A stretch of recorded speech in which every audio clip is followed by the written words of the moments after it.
All right, Big Rob, how you doing, my brother? I'm good, sir. How you doing? Blacknificent, my brother.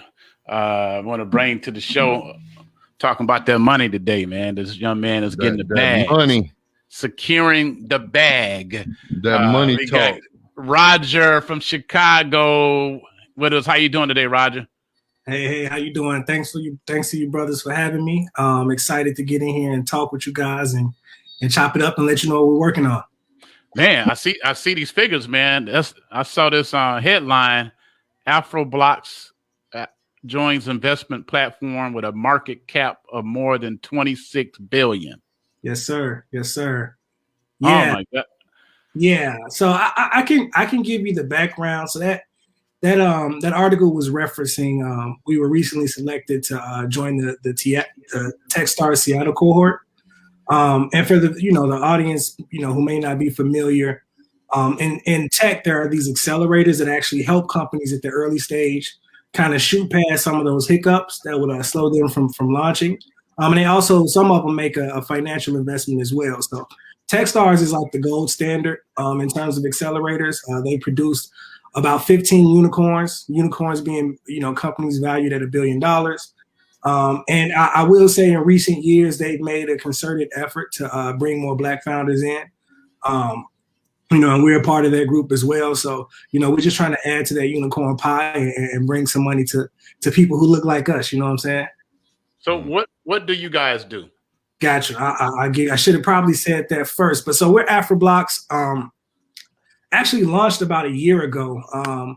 We're a Pan-African freelance marketplace, right? So what we do is, if you've ever had to build any websites or use offshore talent, most of the places that kind of dominate that market right now is Eastern Europe and Southeast Asia and Latin America actually has a strong freelance ecosystem.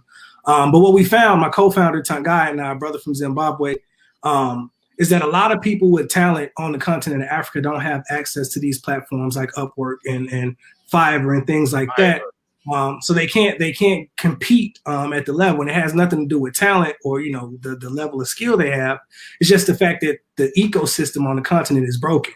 Whether it's the bias, the cultural bias you deal with when you got to compete with in the global space, being an African freelancer. A lot of our freelancers have run into that issue. And then the biggest issue is payments. It's hard. There's 54 countries in Africa, 55 if you ask some people.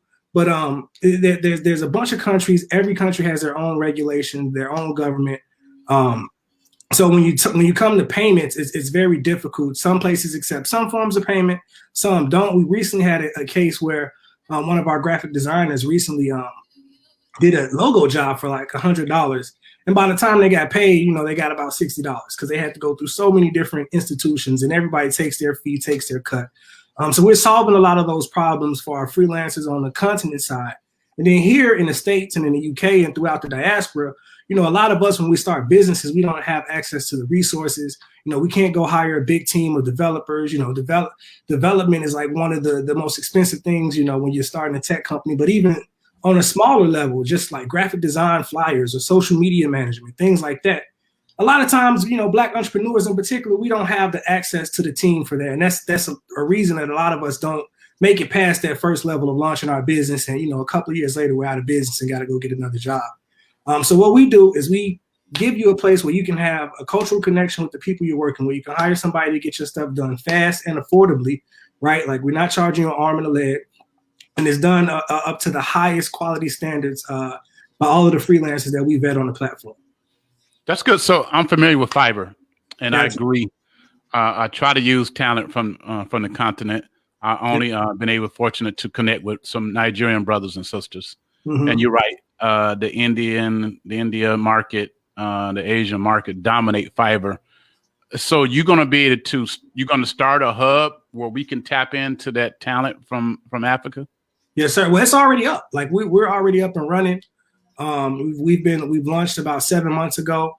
We've done a lot of work and we're still growing. And we are in the early stage. We haven't done a lot of fundraising yet. We plan to fundraise after Techstars is over and set our valuation and things like that. But we're up and running, man. So if you need work done, feel free to check us out. Brother, you talking to a guy. All of our websites is done by a young man that I call my little son in Ghana. Gotcha. Okay, nice. Our logos done from the motherland. Yeah. We try to connect as much as possible with our family there. So what's the website? It's www.afriblocks.com. That's AFRIblocks.com, BLOCKS.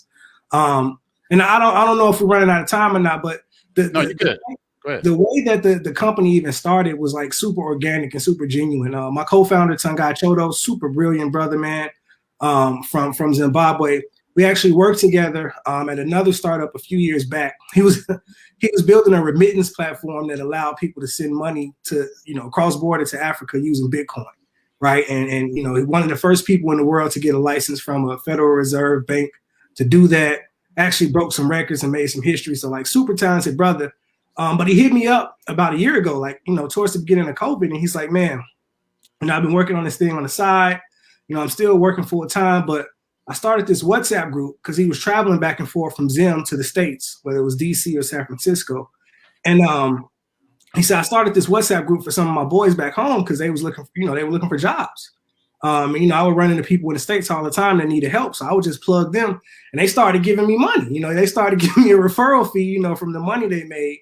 And he was like, after a few months, my WhatsApp group grew from my group of friends, which was about 10 guys, to 600 people across 7 African countries. So he was like, at that point, bro, I realized it's an issue, it's a problem. Something needs to be done. And, I think I'm going to tackle it, come on this ride with me. So it took a while. I didn't say yes right away. I was like, I don't know if I want to jump into the startup space again. I'm succeeding at what I'm doing. But after a few months of just kind of playing around with the numbers and, seeing the effect that it was having on people, sending us messages saying, I was able to pay my bills this month because of AfriBlocks and things like that. I went all in and fast forward 3 months later, we participated in this showcase called Transparent Collective. Real dope group of people. They showcase African American founders in particular, but women and people of color just in general. We jumped in there and they really tightened our game up in terms of our pitch because we were super new.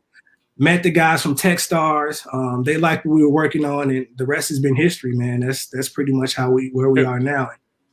Yep.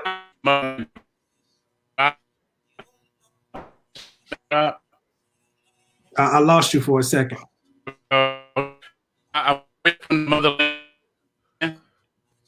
Christian Buckman from Ghana said that's juicy. Oh, nice. Appreciate it, Christian. Yes, he's from Ghana. Right. So I think I got the website up, and I don't know. I hope my connection continues to be strong. We have the weather issue here. All good. But I want to put that website up, man. Cause I see it. I went to the page while you were talking. It's pretty impressive, and I use Fiverr. I rock with Fiverr, but now I think I got a new family to rock with now, Rod. Most definitely. Yeah, absolutely. We're building. We say we're building the future of work in Africa and beyond. Just to give you guys some, a little glimpse into the future and why this is a bigger problem than just the marketplace right now. In 10 years, there's going to be a tech talent shortage, a global tech talent shortage, which could result in like 85 million jobs going unfilled. And from history and being a student of history and understanding how this world works, my hypothesis and that of my co-founder is that people are going to look to Africa to fill those talent voids. One, it's 1.3 billion people. 60% of the population is under the age of 25 years old. And there's a ton of resources being poured into the tech ecosystem. So how we envision AfriBlocks long term is, being the company that can be there, that if you want to work with African talent or you want to work in Africa, you can use our tools and do that in as seamlessly as possible, So that's the long vision. Now, what's the turnaround? We know on Fiverr, folks are given deadlines. You got to have it done. The work got to be done, and maybe 2 days, 1 day. What is it like on AfriBlocks? So I'm so glad you asked that question, bro. So the difference between us and Fiverr is that you go to Fiverr, it's pretty much up to you to figure out who you're going to work with. You look at all the profiles. You got to vet those people and hire those people. With us, you fill out a questionnaire, you tell us what you need, you tell us a deadline, how soon you need it. And then our project managers will actually match you with 3 freelancers who kind of fit your criteria, and then actually help you pick, based on the strengths of each one. And then once you pick the person you want to work with, we actually stay there throughout the process. We don't just hand you off. We want to make sure the work is done in a timely manner.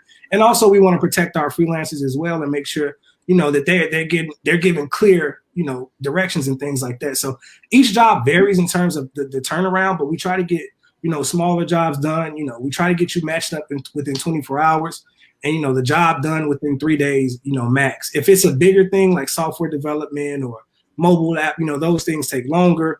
We plot out a project map and a schedule, and we stick to those deadlines, and if there's an issue, we're right there. We never leave the situation like some of the other platforms that kind of just leave it up. Do you see yourself getting to more of a streamlined process? Because, with fiber, you don't have to deal with anybody.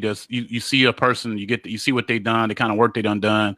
You connect with them directly, and it's the turnaround so quick. Do you see yourself getting to that point? Yeah, so that's the blind spot. The blind spot we saw was that, for a person like you and me, right? Like I can hire somebody on Fiverr and it's no big deal, right? Like I know what I need. So I might not need to have some assistance as I walk through. But there are a lot of entrepreneurs, there are a lot of people who are starting businesses who, they might say, hey, I need a website developer. And what they really need is a designer, right? Or, they might not know what language they want their website to be built in. And that's where our project manager stepped in. So we can be as hands-on as you want us to be, or we can be completely hands-off if you want us to be. And that's up to you.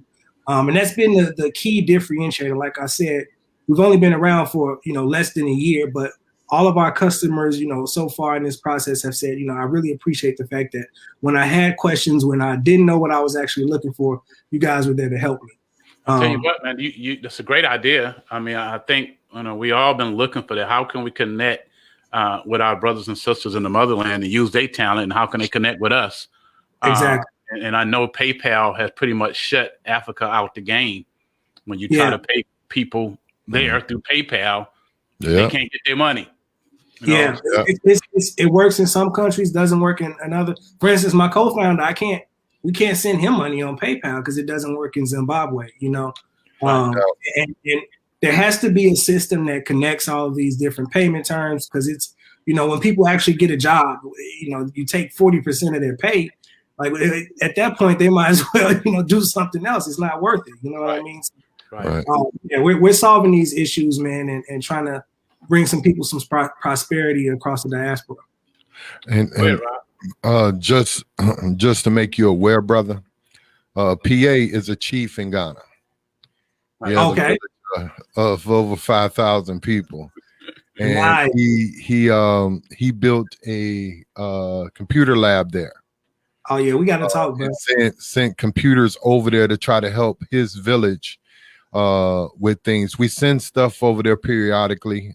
We just sent the load over there. He's got to go back soon to meet his load to make sure it gets to his village. But he is a chief in Ghana, man. And he's working on trying to build a hospital there in his village and other things. So, awesome brother you speaking to, and maybe that you and that brother need to talk, because he's got plenty of talent in that village that those kids are sitting around and they have the computers, but they don't have the up-to-date software and things of that nature, internet, all that. Paul can, basically explain more to you off air, but he is a chief in Ghana. So everything you're doing, brother, salute to you. He takes kids to Africa for free too every year. We do. Man, we do as a family. He takes them to Africa, to Ghana every year for free. We do as a family. We do as a family, Roger. It just ain't me. It's a family teamwork. I am taking over 26 kids to Africa for free. Bought their passports, got their yellow fever shots, got their round trip ticket, got their room and board, got their food, got their tourism done, and he also takes his kids from his village to the city, because they never seen the city of Accra. So he does that too, brother. So you talking to a brother who wants to see Africa move forward. No, not that he's the only one. I do too. Right. But Everyone. he's the shining light, that star that you see in the heavens. Sorry, Rod. Hey, Rod, that pay raise is coming next week. That pay raise coming next week, Rod.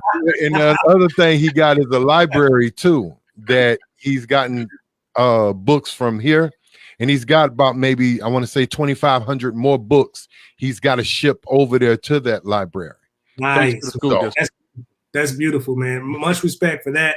Definitely need to talk. Ghana is we have a few freelancers from Ghana that are on the platform, and it's happened organically. But Ghana is definitely on our roadmap in terms of launching pretty soon, like in the next couple of months. So, well, definitely want to talk to you, brother. The guy on the screen right now, Kristen Buckman, he's in Ghana, and Kristen know a lot of folks. He can connect you with a lot of people. I don't know too many people who have hosted Beyonce's mom and Roland Martin and all these folks, and they mention, Kristen got it like that. So I want to talk because, like I said, man, we're super early in the game, and we got big plans for AfriBlocks, and we think we can help a lot of people. So any help, like you said, it's not a me thing. It's not us just building this. We're willing to work with whoever has a similar goals in terms of the mission and connecting the diaspora across borders and all that stuff. So yeah, man, I'm down to work. Like please, like if you don't follow up with me, I will be following up with you soon. So we're gonna rock. We're gonna get together, Roger. Well, he gonna be leaving. Our shipment just got there, Rob. That was quick. Yeah, that's what I was just looking at. He's gonna be leaving pretty soon because, as you can see on the screen, can you put that back up? We sent over. This is our second batch, about 10, 12 barrels of sanitary napkins to his village, so that the girls could go to school, because during that time they can't go to school and stuff. So we sent that about a month and a half, 2 months ago, 3 months ago. About a month ago, right? Yeah. So you got dual citizenship, bro? Huh? I need to get one, brother. I need to get one. I'm like, okay, because 10 barrels, big barrels. So I need to get one, Roger. But thank you, man. I didn't want it to be about me, but Rob is being kind. I owe him some money. I owe him dinner. Yeah, I'll be looking at my cash app real soon. There you go. It's gonna rain. I gotta send a shout out to Ike Darius, my good Haitian brother here in Orlando. One of the top realtors here in Orlando. Uncle Ike, thanks for chiming in, sir. Roger, anything else you want to share before we go? Nah, man, check us out, AfriBlocks, www.afriblocks.com. We do everything from software web development to just graphic design, social media management, virtual assistants, whatever. Let us know, man. And if we can't help you, we'll point you in the right direction. And it's open to everybody. We're focused on the diaspora, but it's open to anybody who needs some work done, quality work done in an affordable way, in a timely manner. There you go, family. Go to the website, AfriBlocks.com. Thank you, Roger. We're going to stay in contact. We got to connect, brother, okay? Yes, sir. Yes, That's a major movement. What you got it has the potential to be very, very major and beneficial when we talk about connecting our people, what Marcus Garvey wanted to do, connecting our people around the world. What you just put together, it could be that one element that we need. So we want to be connected to this. AfriBlocks.com. I appreciate you. Thank you. Yes, sir.